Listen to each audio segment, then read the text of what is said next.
Familia, buenas tardes, bienvenidos a esta gran vía que se abre para todos ustedes a través de www.ceutatelevision.com y de nuestros perfiles en redes sociales, en Facebook, ya lo saben, Ceuta Televisión, y en Twitter, @CeutaTV. Les pedimos, como siempre, que nos comenten cualquier cosa, solo les vamos a poner un límite, el de las buenas maneras, el de la buena educación y, por supuesto, a aquellas personas que nos sigan, que nos digan desde qué parte del mundo nos están viendo. Tengo la impresión de que hoy nos van a ver mucho desde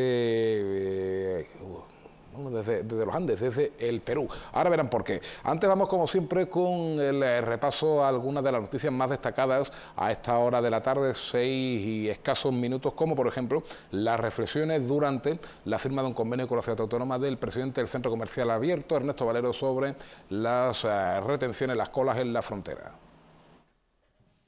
El presidente del Centro Comercial Abierto, Ernesto Valero, ha mostrado su confianza en la ciudad y la delegación del Gobierno para la resolución del problema de la frontera. Valero ha explicado que le consta que se está trabajando para poner los medios necesarios porque se han dado cuenta de que se trata de un problema que afecta a toda la ciudad. Nosotros tenemos confianza de que esto se solucione en breve. Sabemos que la ciudad y la delegación del Gobierno están sensibilizadas totalmente con el problema y están echando muchas horas y están poniendo muchos medios para darle solución a este problema, que sí, una cosa tenemos claro, de verdad, es que no estaban sensibilizados con lo que estaba pasando. Y ya vemos de que ese mensaje lo han captado. El presidente del Centro Comercial Abierto ha explicado que en estos días en que la frontera permanece cerrada al porteo a petición de las autoridades marroquíes, el cliente del país vecino ha accedido a la ciudad sin problemas, pudiendo disfrutar de las opciones que ésta les ofrece. Valero ha recordado que se trata de un cliente al que le gusta Ceuta, pero que la actual situación le está llevando a buscar otras vías de escape. Está afectando a la ciudad en todos los sentidos, al comercio de una manera importantísima. Por eso es un cliente potencial y está buscando otras vías de escape, ¿no? Sabemos que al marroquí le encanta Ceuta, le encanta venir a Ceuta, disfrutar del parque marítimo, del clima, el ambiente y sobre todo de la gente de Ceuta, pues somos cálidos a no poder más, ¿no? Y eso le gusta al cliente marroquí, pero esas colas, pues de alguna manera le echan un poquito para atrás y buscan otras vías de escape, como es Tánger, ¿no? O el propio avión. De todo ello ha hablado durante la presentación del convenio entre la ciudad y la entidad que preside, un convenio que asciende a 25.000 euros y por medio del cual se realizan las campañas de verano, otoño y Navidad. Entre las acciones que se llevarán a cabo este año se encuentra la renovación de los mapas que se ofrecen a los turistas, con la incorporación de los nuevos asociados, la elaboración de publireportajes o la renovación de la página web que, han explicado, estará operativa en breve, un esfuerzo que se realiza con el objetivo de fidelizar al cliente local y atraer al del país vecino. Seguimos hablando de la frontera, en este caso de la valla, porque la Guardia Civil se ha desplegado en previsión de posibles asaltos masivos en próximos días ante la constatación de la presencia de una bolsa de en torno a unas 1.300 personas de origen subsahariano en los alrededores de la frontera de nuestra ciudad. Agentes de la Guardia Civil se mantienen en alerta y desplegados en el perímetro fronterizo ante la posibilidad de que se produzcan nuevos intentos de entradas masivas de migrantes. Según ha informado la delegación del Gobierno, durante el mes de Ramadán han sido varios los intentos de entrada que se han producido, siendo en todos los casos rechazados por las fuerzas del orden marroquíes. Las cifras que maneja la delegación del Gobierno indican además que el número de personas que se encuentran escondidas en los montes cercanos al perímetro fronterizo es de entre 1.000 y 1.500, por lo que el despliegue se produce en previsión de que puedan producirse esos nuevos intentos de entrada. Estos intentos de entrada se producen después de una primavera en la que la calma ha sido la tónica dominante en lo que a este asunto se refiere. La última entrada masiva se produjo durante el pasado mes de febrero. Y hablamos ahora de un colectivo que hoy ha salido a la calle para reivindicar unas mejores condiciones laborales. Es el de los vigilantes de seguridad. Si no se reactiva la negociación colectiva, la siguiente movilización será a nivel nacional en septiembre y no descartan llegar a la huelga general, si les obligan a ello, han afirmado los representantes sindicales de seguridad privada durante la manifestación de la mañana de este miércoles para reclamar mejoras salariales. El salario de mierda que tiene el sector de seguridad privada, 908 euros, desde el año 2013 hasta el año 2017 hemos tenido una subida de 10 euros. Como usted comprenderá, el carácter de vida va subiendo cada vez más y más y nosotros nos van mermando. La propuesta de la patronal, siempre escudándose en la palabra crisis, y hoy por hoy acusando a los clientes que no aceptan la subida nuestra, haciendo frente a la subida que la patronal le propone, sigue y continúa mermando nuestro sueldo. También han denunciado la situación que viven los compañeros que prestan servicio en el hospital militar ante los impagos y retrasos que están sufriendo por parte de la empresa Integral Canaria. Juzgan que el Estado no debería contratar con empresas que aparecen en el registro de morosos a los que se les atribuyen más de 3 millones de euros en impago de salarios. Usted dice de la empresa pirata, Megasegur, Seguridad Canaria, esa empresa se está beneficiando con el beneplácito de la Administración del Ministro de Defensa, contratando esa empresa y como la ley otorga el derecho al trabajador a denunciar, mientras que vienen denunciando denuncia tras denuncia, siguen contratando a esas empresas. Mientras tanto, continúan viviendo con salarios que consideran míseros y con los que apenas pueden subsistir, y la negociación colectiva se ha paralizado desde principios de enero. Denuncian que a la patronal quieren quitarles pluses como el de antigüedad. Pues desde Madrid me confirman que para el mes de septiembre habrá otra ya a nivel nacional. No vamos a ceder. Es que no llegamos a final de mes. Por una cosa u otra siempre estamos pagando los mismos, la subcontrata, teniendo en cuenta la situación del país, que estamos en alerta a nivel 4 y salir en la tele y decir que está todo correcto, les digo yo que mienten. Se trata de un sector donde aproximadamente están afectados unos 400 trabajadores en Ceuta y que aseguran que no van a ceder porque no pueden seguir viviendo en estas condiciones.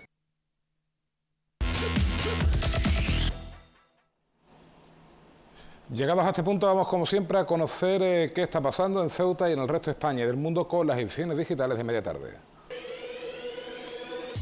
Empezamos por el diario El Faro de Ceuta. No habrá reconstrucción de los hechos del crimen de Gufito. El carril para residentes estará operativo del 7 de agosto al 13 de septiembre, lo destaca el diario El Pueblo de Ceuta. La verdad de Ceuta, un detenido por robar un móvil a 2 jóvenes tras amenazarlos con una navaja. Ceuta al día, Podemos sobre el Tarajal 2 puntos por Barajas también pasan miles de personas con bultos y no muere nadie. Diario El País, los líderes políticos exhiben su división en 2 bloques con fotografía portada para los secretarios generales de PSOE y Podemos, Pedro Sánchez y Pablo Iglesias, y un nuevo ciberataque golpea a empresas de todo el mundo. Parecidos titulares en el diario El Mundo, Rajoy y Rivera hacen frente a la agenda común de la izquierda, también fotografía de portada para Pedro Sánchez y Pablo Iglesias y también llamada para un nuevo ciberataque que alarma a empresas de todo el mundo. 635-635 es el número agraciado en el sorteo de la Cruz Roja de hoy. La previsión meteorológica para las próximas horas, temperatura la mínima de 21, la máxima de 25, con vientos de poniente y cielos parcialmente cubiertos. Teléfonos de interés, el 112, el de emergencias, 900-018-018, el de lucha contra el acoso escolar, y el 016, el de lucha contra el maltrato. Llegados a este punto, vamos a tomarnos un pequeñito descanso, un par de minutos y enseguida hablamos de historia, de fútbol y de vida.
Este que tienen delante mía es la quinta edición, un libro perteneciente, que allá por su quinta edición, de enseñanza y entrenamiento técnico-táctico basado en el juego. Evidentemente estamos hablando de fútbol, pero si les digo la verdad, a mí personalmente no me interesa tanto el contenido del libro, que también, sino el autor, porque es alguien muy conocido en nuestra ciudad que hace algún tiempo decidió, nunca mejor dicho, ¿verdad?, aquello de liarse la manta a la cabeza e irse a hacer las Américas, y nos cuenta que le va bastante bien allí en Perú, el país que ya no es solo su país de adopción, sino creo también su país de nacionalidad. Comparte la nacionalidad española con la de aquel país.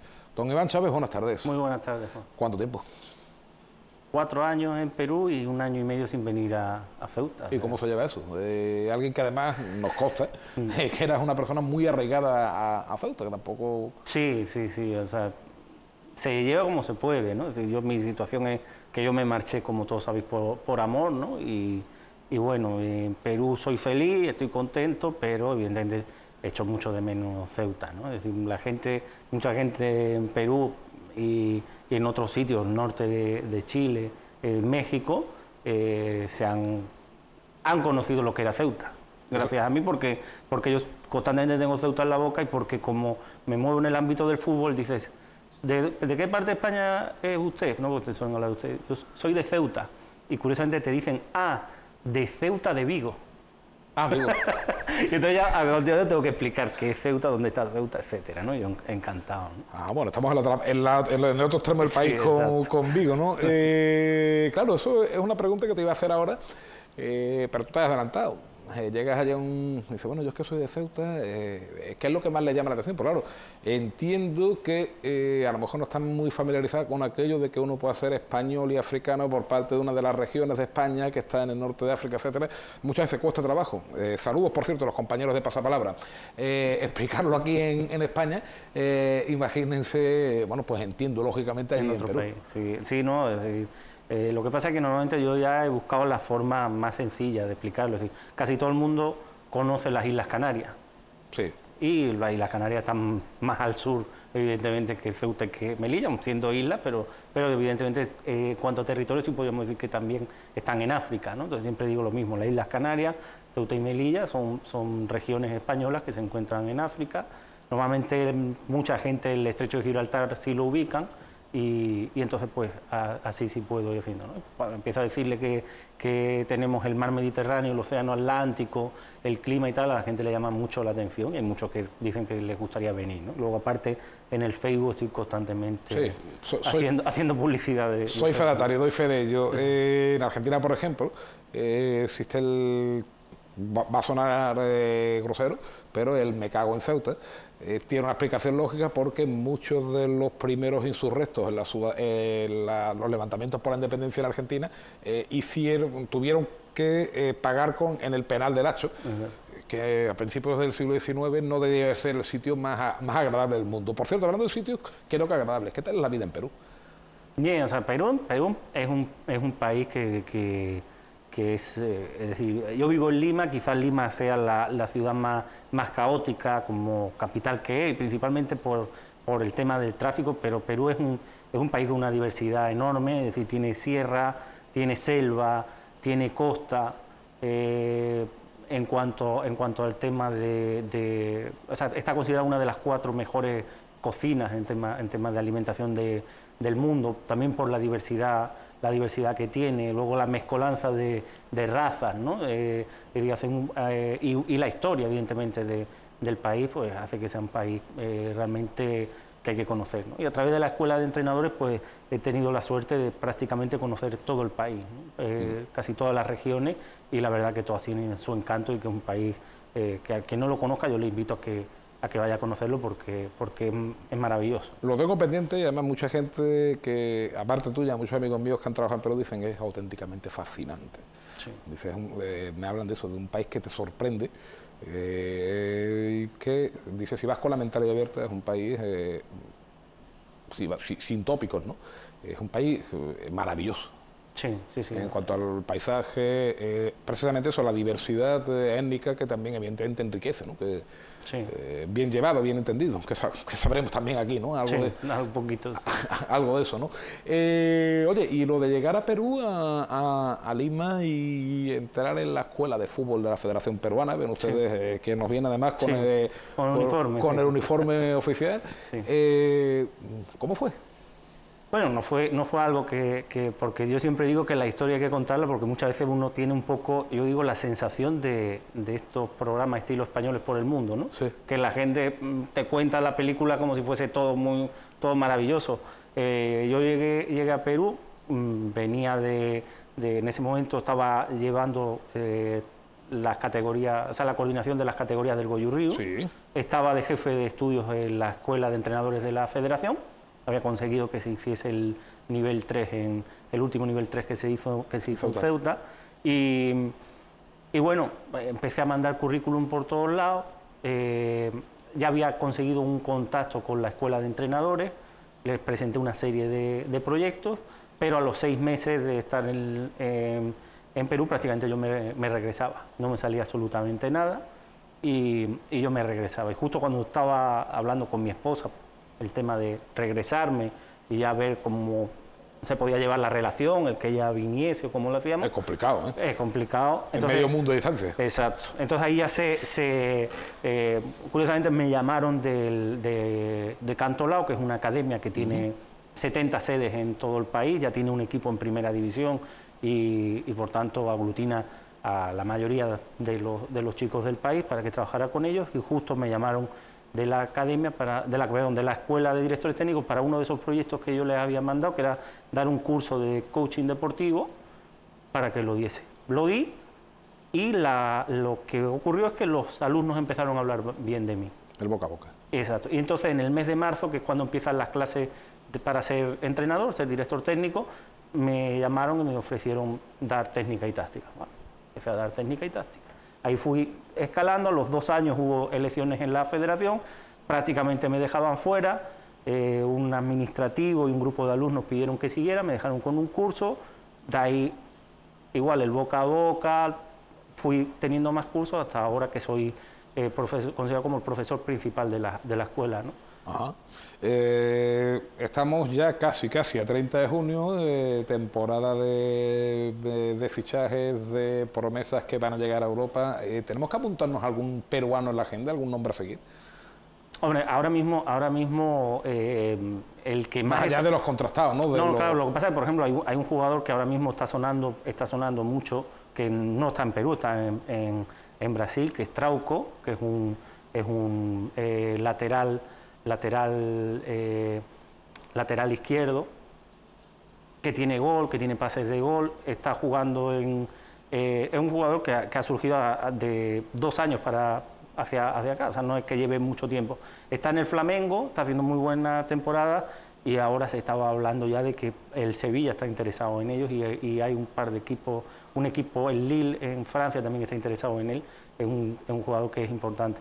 Aparte de él, evidentemente a nivel para España, probablemente Cuevas, que está también en Brasil y que estuvo en el Rayo Vallecano, pero no llegó a despuntar. De estar en el Rayo Vallecano se volvió para Perú, empezó a dar un nivel muy alto, fue a México, en México dio un nivel altísimo y de ahí ha ido a Brasil, ¿no? Y quizás sería un jugador interesante. Luego también estaría el tema de Guerrero, que también está en Brasil, es un goleador de talla mundial, quizás le pueda echar un poquito para atrás ya a su edad, ¿no?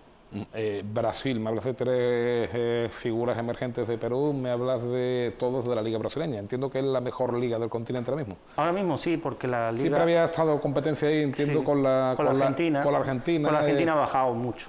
La Liga Argentina con estos problemas que han tenido de medio corrupción, medio que la competición se había paralizado, el tema del fútbol formativo en Argentina de unos años a esta parte están recogiendo el producto de haberse empeñado en buscar a atletas en vez de buscar a jugadores, ¿no? Que eso es algo que bueno, en su día A Messi no lo quisieron porque decían que iba a ser muy bajo y por eso acabó en España, ¿no? Y con esa política siguen. Ellos hubo una vertiente de Argentina que dijeron, tenemos que ser como los alemanes, vamos a buscar altos y fuertes. Y yo allí siempre explico, es que los alemanes no es que busquen altos y fuertes, es que lo son. Son altos y fuertes, claro. O sea, al final ganó Bilardo. Sí. Al final ganó Bilardo el eterno debate. La vida en Lima, más allá del caos del tráfico del que hemos hablado, hemos visto sabemos que es un país Perú, bueno, pues que ha tenido algunos problemas importantes en el punto de vista climático recientemente, sí. Con unas desgraciadas inundaciones que saldaron con unos cuantos muertos, habéis tenido elecciones también presidenciales allí, todo esto, bueno, pues, ¿cómo nos lo explicaría?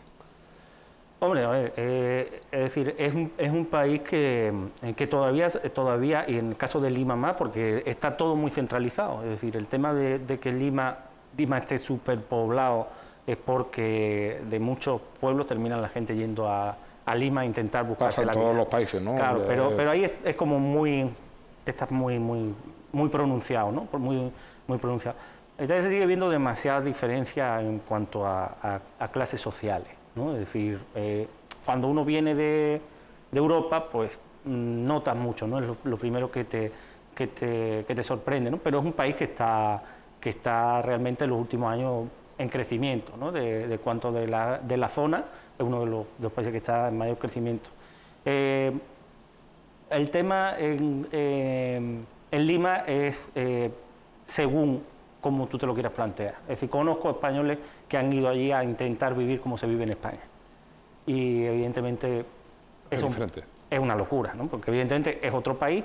Y luego, si tú quieres vivir como vives en España, al final terminas yéndote a un distrito o un barrio, como diríamos aquí, donde los alquileres o la casa está al mismo precio que está en España. Por lo cual te quedas en España y te ahorras el viaje. Exacto. Entonces, en ese aspecto sí. Pero por lo general es una ciudad en la que se puede vivir, aunque personalmente considero que hay otras ciudades que para mí serían más aconsejables para vivir. ¿Por ejemplo? Por ejemplo, a mí me gusta mucho Tacna, que está al sur y que me recuerda mucho a Ceuta. Sí, lo comentaron en alguna ocasión. Lo comentaron en alguna ocasión en Facebook porque es una ciudad fronteriza. Se ve ese movimiento que se veía aquí en Ceuta en los años 80, principios de los 90, ese movimiento comercial. Van gente principalmente de Chile a comprar a Tacna. Entonces, siempre que a Tacna me recuerda a la Ceuta de mi niñez, los 80, ¿no? Claro. Y luego también el norte, ¿no? Lo que es Chiclayo, Piura, Tumbes, son regiones que a mí me agradan. Conoces prácticamente todo Perú, pero es un país vastísimo, creo que es más grande que España, ¿no? Sí, son como casi 3 veces y media España. Como 3 veces y media España, sí. Es decir, no piensan que siempre solemos tener, a veces en nuestro cortofrentismo, vamos a decirlo así, ¿no? Aquello de pensar que en Perú está todo al lado, que aquí, y no, es decir, conoces todo Perú prácticamente, me decías, que no es fácil, evidentemente, porque estamos hablando de un país que triplica la superficie de España y muchos contrastes, me decías. ¿Qué es lo que más te ha llamado la atención en ese sentido, en el terreno de los contrastes? No, a mí lo que me ha podido llamar la atención por falta de costumbre es el tema de la altura, ¿no? Es decir, bueno, ¿qué tal? El que te vaya a una ciudad y estés a 3.900 metros de altura, como hace 3 semanas en Puno, que es donde está el lago Titicaca, y estar tú en Lima, que está a nivel del mar, un avión, una hora y cuarto, y te plantas a 3.900 metros de altura y te pega esa cosa de que notas que te falta el oxígeno, ¿no? Es decir, que te cuesta respirar. Bueno, tengan en cuenta que evidentemente no es Perú, pero sí era Bolivia la capital más alta del mundo, una de las altas. Exacto. Hasta el punto de que la propia FIFA se planteó y creo que llegó a prohibir jugar partidos de alta competición en La Paz porque directamente, claro, los que no estaban acostumbrados a aquello, pues lo pasaban bastante mal. Bueno, antes de que me invites a Paco Umbral, sé que también has venido a hablar de tu libro. Cuéntame, ¿qué hay ahí? Bueno, el libro está escrito en Perú.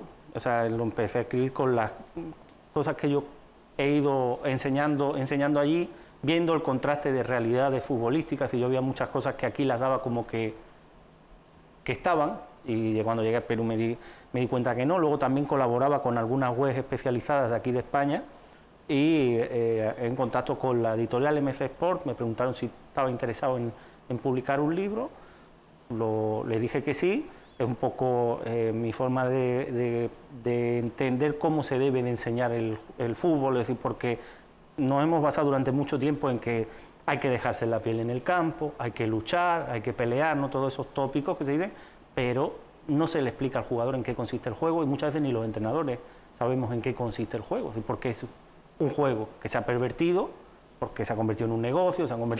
Pero sigue siendo un juego donde, según la zona donde esté el balón, según lo que haga el rival, según las características de mis jugadores, podrá hacer una cosa u otra, ¿no? Entonces, tenía siempre esa sensación, sobre todo, por ejemplo, cuando uno veía jugar a Gattuso y a Xavi Hernández, más o menos la misma posición, más o menos la misma generación, por así decirlo. Sí, creo que Gattuso era un par de años más joven que... Claro. Perdón, mayor que y uno dice, si te preguntan, ¿cuál piensas tú de los dos que entiende el juego? Y uno piensa, Xavi. ¿Por qué? Porque el otro es más un robot, como un robot. Voy cuando tengo que ir, vengo cuando tengo que venir. Entonces, ¿es su culpa? No, seguramente no ha tenido entrenadores que le hayan explicado en qué consiste el juego. Y en base a esa reflexión empecé a escribir, primero ya interesarme y decir, oye, ¿en qué consiste el juego? Vamos a ver. Los, entre comillas, misterios del fútbol. Voy a intentar descifrar, ¿no? Es decir, pongo siempre el ejemplo. Pobre Gattuso, algún día me ve, me lo va a dar. A Gattuso además le ha pasado algo, perdona, curioso, que es que su equipo ha perdido la categoría y le está entrenando, y era el equipo menos goleado, había estado no sé cuántos partidos sin perder, una auténtica bestialidad, sí, pero no metía ningún gol ni al arcoiris, con lo cual su equipo, que estaba entrenando, creo que la segunda italiana, ha terminado perdiendo la categoría, pero además con muy pocos partidos perdidos, claro, pero el resto eran 19 partidos, han sido 15 empates a 0. Claro. Sí, o sea, mi ejemplo es como Kasparov jugando al ajedrez y yo jugando al ajedrez. Yo sé mover las fichas. Kasparov sabe jugar. Exacto. Entonces ese es el tema, el intentar que entrenemos o enseñemos al jugador a que entienda el juego y que juegue al fútbol, no que juegue a la pelota, ¿no? Por así decirlo, que haga como un robot lo que nosotros le decimos. Entonces, en eso estaba basado el libro. Iba a salir supuestamente en noviembre del año 2015. Yo iba a venir en diciembre, se iba a hacer la presentación, pero por un problema de imprenta salió en febrero del 2016. Y entonces hasta ahora no se ha podido hacer la presentación. Y ya va por la quinta edición.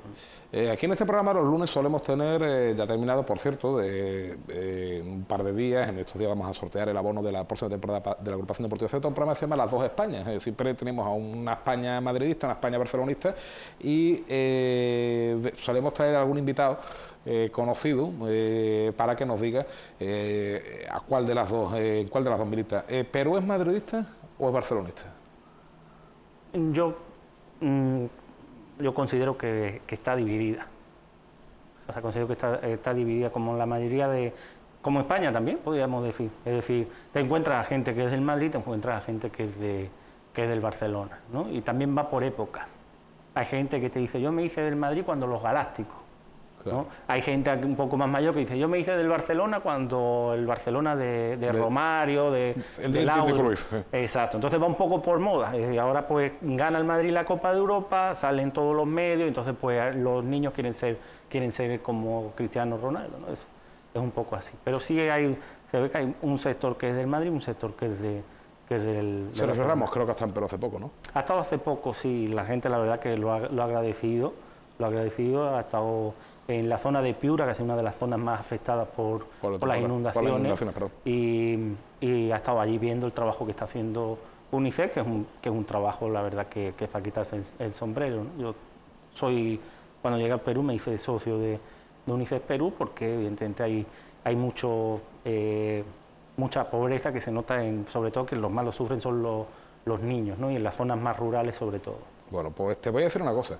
Eres la segunda persona de nacionalidad peruana, bueno, creo que alguna vez, pero en los últimos tiempos, la segunda persona de nacionalidad peruana con la que he hablado. Y además los dos compartís una vertiente, que sois los dos hispanos-peruanos. Lo que pasa es que él tiene un Nobel y tú no. Me refiero a Mario Vargas Llosa, que estuvo por aquí hace 2-3 años. Sí. Y bueno, en ese caso un proceso a la inversa al tuyo, ¿no? Él vino de Perú a España y al final pues terminó siendo premio convivencia de Ceuta. Y Y bueno, es un país del que, insisto, todo el mundo me dice alguna vez, si tienes ocasión, si Sí. puede, aunque sean 12 horas de vuelo entre Lima y el aeropuerto de Baraja, merece la pena. Así que me la apunto. Otra cosa es que, bueno, podamos o no cruzar el charco, pero... No, tú sabes que si va, está invitado y lo que haga falta. Hombre, yo con respecto a Vargas Llosa, no creo que por este libro me hayan dado un Nobel. Bueno, pero a lo mejor tú ganas un mundial y él no. Bueno, ojalá.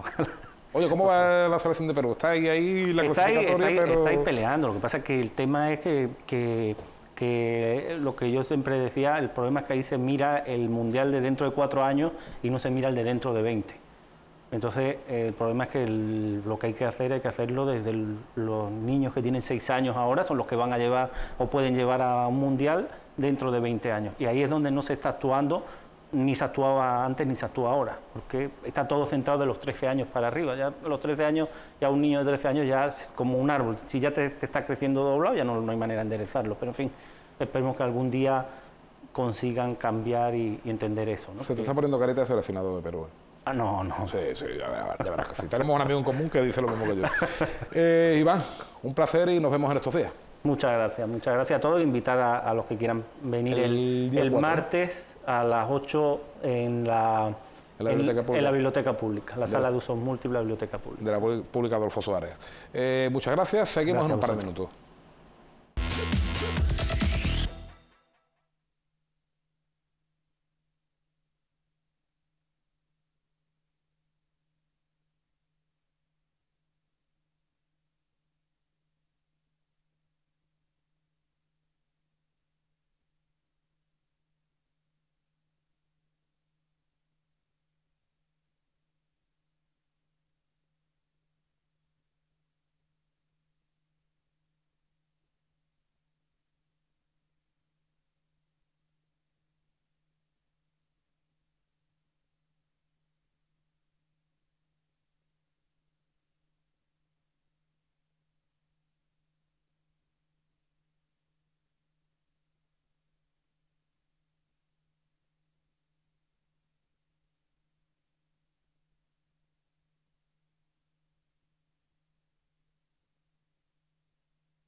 Los que ya vamos teniendo edad de ir mirándonos el colesterol, recordaremos un año que marcó una generación, 1992, fueron, ya lo saben, las Olimpiadas de Barcelona, la Exposición Universal de Sevilla, la Capitalidad Cultural de Madrid, otra serie de acontecimientos que marcaron pues también nuestra memoria común. Por ejemplo, fue el año del primer doblete de Miguel Indurain en el Giro y en el Tour, hablando de Italia, el año en que murieron los jueces antimafia Falcone y Borsellino. Bueno, aquí viene todo esto. En Ceuta también se producía un hecho histórico que hasta el momento no ha vuelto a tener repetición, como es la aprobación del Plan General de Ordenación Urbana, porque llevamos un cuarto de siglo con lo mismo.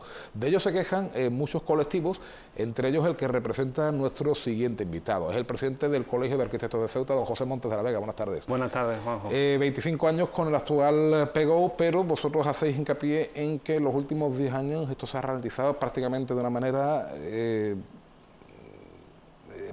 que vamos a paso de tortuga, ¿no? Bueno, como tú bien dices, actualmente tenemos en vigor en nuestra ciudad el Plan General de Ordenación Urbana, que data del año 1992.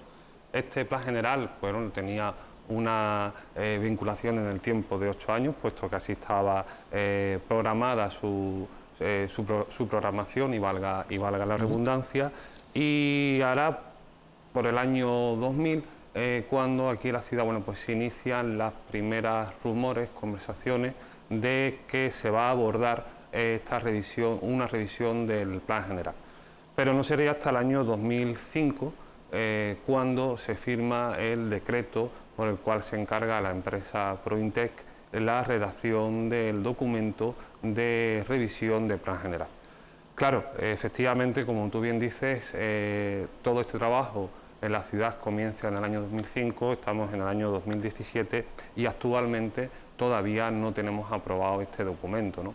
Desde el Colegio de Arquitectos, si bien sabemos que, bueno, desde la ciudad se sigue trabajando en el tema y se le está poniendo especial hincapié, la realidad no deja de ser otra, que a día de hoy todavía no tenemos este documento aprobado, y con lo que eso, bueno, pues conlleva tanto al sector de la construcción como a la ciudad, porque no solamente, yo esto sí me gusta recalcarlo y además lo he hecho en diferentes medios durante estos días, no solamente son los arquitectos los que se ven afectados, sino el sector de la construcción en su totalidad, y evidentemente la ciudad de Ceuta. Hay que recordar que un plan general es un instrumento urbanístico por el cual se va a plasmar en el documento cuáles son las estrategias a seguir para el desarrollo de la ciudad, ¿no? Por lo tanto, los ceutíes, de algún modo, la totalidad de la población, pues también se ve afectada por la no aprobación de este documento. Es que muchas veces, bueno, voy a poner un ejemplo muy práctico. Bueno, pues yo,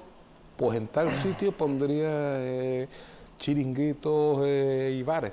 Es que en tal sitio se puedan poner chiringuitos y bares, tiene que estar vigente en un plan general de ordenación urbana. Es decir, muchos colegas tuyos me dicen, y creo que no se ajenan, que el Plan General de Ordenación Urbana es, al margen de los presupuestos de cada año, el documento político más importante que puede aprobar una corporación. Sí. Sí, y además también es cierto que es uno de los más complicados. También, lógico. Evidentemente, además, planificar una ciudad a 10 años vista. En el caso de Ceuta, que bueno, dependemos de la ley del suelo del año 2015, ley estatal, los diferentes informes sectoriales que se deben cumplir en la redacción de este documento, también dependientes de Madrid, bueno, pues hacen que la verdad que sea un documento difícil de sacar adelante, y también, como todo, difícil de contentar a toda la población, ¿no? Pero en cualquier caso, bueno, se deben de poner, todos los colectivos debemos de poner de nuestra parte, debemos de poner todo nuestro empeño y ofrecer nuestro trabajo para que esto bueno, pues en un futuro, yo espero, no muy lejano, pues se vea plasmado ya en un documento aprobado por la Asamblea de nuestra ciudad, ¿no? Hay que recordar que el PGO se ha encontrado con varios problemas. Mencionabas el año 2000, yo creo recordar que es el 27 de diciembre de 99 cuando vía Ley de Acompañamiento por Presupuestos Generales del Estado. Se le restan todas las competencias en materia urbanística a la ciudad. Bueno, pues en aquel entonces el razonamiento era que, por ejemplo, cualquier localidad de Andalucía tendría que elevar su PGO para aprobar al gobierno autonómico de turno. Como en Ceuta no había gobierno autonómico por encima, directamente la tutela la ejercía el Ministerio de Fomento y, bueno, pues parecía que íbamos a tener un PGO ya después, en el año 2014, perdón, en el año 2015, que fue cuando entraron algunos nuevos consejeros, como el actual, como Néstor García León, pero una serie de problemas de añadidos pues nos llevan dilatando. Entiendo que no es fácil, insisto, un documento de una complejidad técnica tan grande como el PGO, pero el caso es que llevamos ya casi 2 años y algo más de legislatura y seguimos con las mismas. ¿Qué pasa, por ejemplo? Lo digo para que nos vayamos todos haciendo una composición de lugar, José, cuando un PGO queda en suspensión, porque, por ejemplo, llevan 2 años entonces sin tramitarse ningún tipo de licencias urbanísticas. Bueno, efectivamente, el proceso de aprobación de este tipo de documentos es, para la persona que no esté puesta en la materia puede parecer un poco lioso, pero bueno, en resumidas cuentas, cuando se va a iniciar, cuando se lleva a aprobación inicial este documento, automáticamente las licencias quedan paralizadas. En el caso de nuestra ciudad quedaron paralizadas para aquellos sectores donde se podría ver más afectados las modificaciones que planteaba el nuevo documento. Este proceso se ha dilatado en el tiempo durante 2 años, si bien había una peculiaridad que en el caso de nuestra ciudad, bueno, pues sí podíamos obtener licencias siempre y cuando se cumplieran los 2 planes, es decir, tanto el del 92 como el documento que está en proceso de aprobación. Este periodo ha terminado, no se ha llevado a aprobación provisional aún el documento y por lo tanto, bueno, pues volvemos a, digamos de alguna manera, a tener entre nuestras manos el documento de 1992. Un documento de 1992 en el que se ha quedado arcaico por la propia evolución. Quiero recordar que en estos 25 años Ceuta gana algo así como 10.000 personas, 10.000 habitantes más. Claro, es decir, los objetivos de un plan general, al tener en cuenta que una ciudad es un organismo vivo, cambiante, complejo, en permanente evolución, pues debe estar siempre atento a estos cambios, ¿no? Y entre otros, bueno, pues como tú bien dices, los objetivos que se deben marcar deben ser el de planificar un crecimiento urbanístico, la mejora de la calidad de vida y crear una cohesión social, la consecución del derecho constitucional al disfrutar de una vivienda digna, la protección del medio ambiente, la protección del patrimonio cultural y, sobre todo, también asegurar un desarrollo socioeconómico equilibrado, sostenible y racional de la ciudad, ¿no? Entonces, como tú decías al principio, lógicamente ahora mismo tenemos en vigor un plan que era acorde al tiempo en el cual se aprobó. La ciudad de Ceuta, como pasa en cualquier localidad, como decía al principio, son organismos vivos, cambiantes, bueno, pues necesita de un nuevo documento que recoja todas estas peculiaridades, todos estos cambios y planifique la ciudad que queremos en un futuro no muy lejano. Claro, yo también quería hablar contigo del Colegio de Arquitectos, pero entiendo que una cosa es indisociable de la otra, porque ahora mismo la actividad de los profesionales de la arquitectura en Ceuta está condicionada precisamente, como el de la asociación de promotores, etcétera, lo comentaban también, lo comentabais en una nota de prensa que enviabas el domingo, está asociada a la aprobación, a la entrada en vigor del nuevo Plan General de Ordenación Urbana, ¿no? O sea que... Sí, lógicamente ahora mismo, y en este sentido, bueno, hemos tenido la oportunidad, como tú bien dices, de mantener diferentes reuniones con los promotores, también con el Colegio de Abogados, con su decana, y bueno, planteamos los mismos problemas y llegamos a las mismas conclusiones. El estar abordando la aprobación de un nuevo plan, pues evidentemente hace crear unas expectativas en la ciudad, unas expectativas urbanísticas que hace que lógicamente la construcción pare su actividad, independientemente del tema de las licencias. Este proceso, como se lleva alargando tanto tiempo en estos últimos años, pues claro, ha hecho que el sector de la construcción se vea gravemente afectado. Si bien, bueno, pues hay que sumarle también la grave crisis económica que ha sufrido el país y que en nuestro sector, bueno, pues ha hecho estragos, que además, ¿no? vuestro sector fue, se ha juntado el hambre con las ganas de comer. Que además vuestro sector fue el ejemplo paradigmático de la crisis, ¿no? Cuando todos pensamos en crisis, pensamos claro, es que no ha sido la única burbuja que ha explotado, ¿no? Acuérdense de aquello de la burbuja tecnológica de principios de siglo, pero siempre hablamos de la burbuja inmobiliaria, de los precios, etcétera, que no era la única causa, pero sí una causa importante de la crisis, es decir, que como tú bien dices, se ha juntado el hambre con las ganas de comer. El hambre con las ganas de comer. Yo creo que nuestra profesión, y hablo ya desde el punto de vista del arquitecto, somos una profesión que estamos acostumbrados a luchar y a resistir, pero sí que es cierto que la época que estamos viviendo los arquitectos de nuestra ciudad está siendo bastante dura. Bueno, pues compañeros que tienen que buscar nuevos caminos para poder desarrollar alguna profesión que en algunos casos a lo mejor tiene que ver con la arquitectura y en otros no, ¿no? Entonces, bueno, pues la verdad que es una situación difícil, complicada, pero que, bueno, como digo, estamos acostumbrados a luchar y a resistir, ¿no? En toda profesión, en toda crisis hay subterfugios, es decir, hay reinvención dentro de la propia profesión. Muchos arquitectos dejaron de diseñar para enfocarse en las reformas de algunas viviendas, de algunas empresas. No sé si aquí en Ceuta habéis capeado de alguna manera el temporal en ese sentido. Bueno, quizá la actividad se haya dirigido hacia otros tipos de trabajo. Bien es cierto que, bueno, pues que en estos últimos tiempos pues sí ha proliferado trabajos de licencias de apertura, de nuevos locales, quizá más enfocados también al diseño de interior, de viviendas o establecimientos comerciales, pero bueno, tampoco ha sido una actividad que, digamos, de alguna manera haya suplantado a la propia de, bueno, pues la redacción de proyectos de promociones de viviendas unifamiliares, etcétera, etcétera. Desde el Colegio de Arquitectos sí que es cierto que en estos últimos años, y atendiendo a la normativa estatal, también hemos venido de alguna manera demandando a la ciudad que se apruebe las ordenanzas específicas por las cuales se regulan los informes de evaluación de edificios, que abriría un nuevo camino y una nueva vía de trabajo en nuestro sector, ¿no?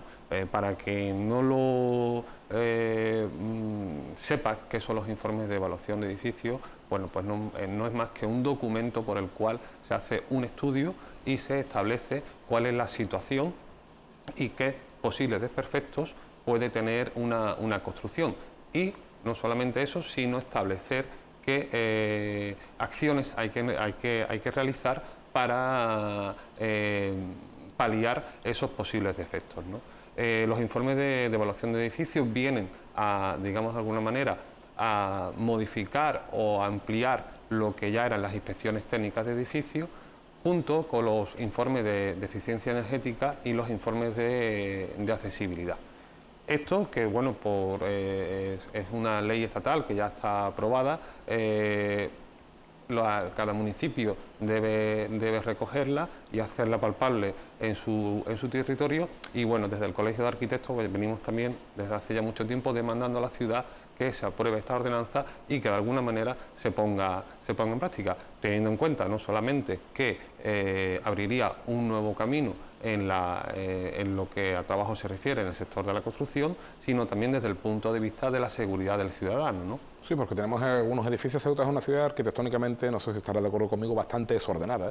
Nos encontramos edificios modernistas o edificios bueno, pues de una reciente construcción y al lado, bueno, pues casas del siglo XVIII, XIX, todos sabemos algunos ejemplos, y entiendo que precisamente en estas casas, en estos edificios de cuando se construyó el puerto, que fue quizás la gran expansión urbanística de la ciudad, pues sí podríais tener trabajo con esa reforma, esa ordenanza que me refiere. Efectivamente. Ajá. Ya para concluir, ¿cuántos arquitectos estáis censados en Ceuta? Estamos, si no me falla la memoria, porque yo para los datos siempre me pueden bailar algunos números. Lógico. Ahora mismo estamos colegiados aquí en nuestra ciudad 34 profesionales, teniendo en cuenta que de esos 34 están incluidos los que realizan su trabajo para la administración pública, ciudad, las empresas municipales, otros tantos que ejercen su profesión fuera de la ciudad, y bueno, e incluso algún arquitecto también que se encuentra fuera de la ciudad que ya tampoco ejerce, pero somos 34. Bueno, pues esperaremos novedades. Recuerden que se abrió el plazo de las alegaciones. Fueron tantas las alegaciones que el gobierno de la ciudad decidió empezar de nuevo. Recientemente el consejero de Fomento decía que no se atrevía a poner una fecha, habida cuenta de las de los contratiempos que se han venido encontrando. Bueno, prefirió ser prudente, es decir, no voy a decir este año porque a lo mejor, luego se vuelve a complicar esto y queramos unas expectativas, pero el caso es que por unas o por otras llevamos 25 años con el mismo plan general de ordenación urbana. La Ceuta fíjense, en 1992 todavía no estaba hecho el Parque Marítimo del Mediterráneo. Creo que era en SPGO cuando no sé si era en SPGO cuando se incluyó, estaba recién incluido. Es decir, fíjense de lo que estamos hablando. La Ceuta de ahora no es la Ceuta de hace un cuarto siglo, ni la Ceuta dentro de un cuarto siglo será la Ceuta de ahora. Don José, como digo, seguimos pendientes y hasta la próxima. Juanjo, agradeceros la oportunidad que me dais como presidente del colegio de dirigirme a los ciudadanos y de compartir este rato con vosotros. De acuerdo. Y nosotros nos vamos a despedir prácticamente ya también. Recuerden que dentro de unos minutos, en torno a las 8, tienen la mejor crónica informativa de nuestra ciudad en la compañía de Laura Ortiz. Volveremos mañana a partir de las 7 de la tarde. Gracias por la atención prestada y sean felices.